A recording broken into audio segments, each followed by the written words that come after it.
সম্পূর্ণ নিরামিষভাবে আজ বানাবো দই ঢ্যাঁড়স। তার জন্য নিতে হবে একদম কচি কচি ঢ্যাঁড়স বা ভেন্ডি।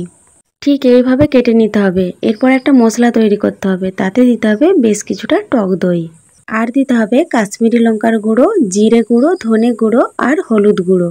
মশলাটিকে বেশ ভালো করে মিশিয়ে রেখে দিতে হবে।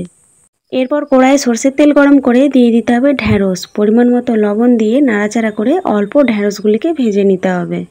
ঢ্যাঁড়সগুলি ভাজা হয়ে গেলে একটি পাত্রে তুলে নিতে হবে, আর ওই তেলেতেই দিয়ে দিতে হবে শুকনো লঙ্কা আর 5 ফোড়ন। অল্প নাড়াচাড়া করে নেওয়ার পর দিয়ে দিতে হবে আদার পেস্ট আর কাঁচা লঙ্কার টুকরো। একটু নাড়াচাড়া করে ভেজে নেওয়ার পর দিয়ে দিতে হবে দই, কাশ্মীরি লঙ্কার গুঁড়ো, জিরে গুঁড়ো, ধনে গুঁড়ো, হলুদ গুঁড়ো মিশিয়ে রাখা পেস্ট। মশলাটিকে বেশ ভালো করে মিশিয়ে নিয়ে একটু নাড়াচাড়া করে কষে নিতে হবে। এরপর দিয়ে দিতে হবে পরিমাণ মতো লবণ আর সামান্য চিনি। মশলাটি যখন ভালোভাবে কষানো হয়ে যাবে তখন তেল ছেড়ে উঠবে। এরপর দিয়ে দিতে হবে পরিমাণ মতো জল। মশলাটি ভালোভাবে ফুটে উঠলেই দিয়ে দিতে হবে আগে থেকে ভেজে রাখা ঢ্যাঁড়স।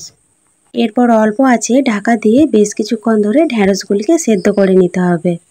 ঢ্যাঁড়সগুলি ভালোভাবে সেদ্ধ হয়ে গেলে দিয়ে দিতে হবে গরম মশলা।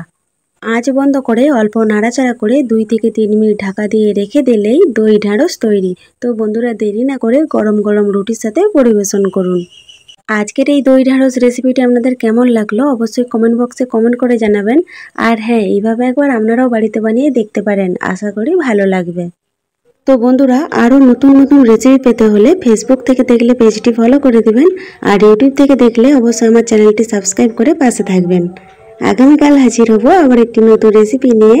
তো সকলে ভালো থাকুন, সুস্থ থাকুন। ধন্যবাদ।